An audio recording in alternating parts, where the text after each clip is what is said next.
How many places have you traveled to? I have visited all the provinces throughout my country. Who do you usually go with?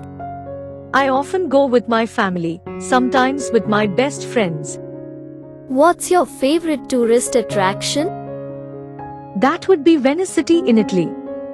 I love riding the gondola along the canals while watching Italian people live their daily lives.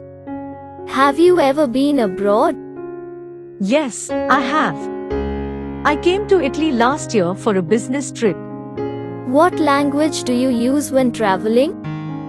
English, but sometimes I have to use body language since not all people are good at English. What do you usually do during your trip?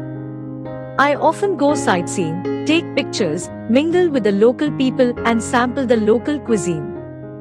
What do you do to prepare for your trip?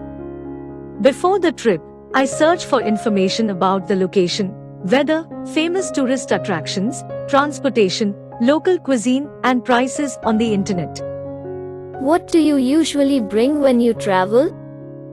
I usually pack my suitcase with some necessary items such as clothes, medicine, food, a map, and a camera.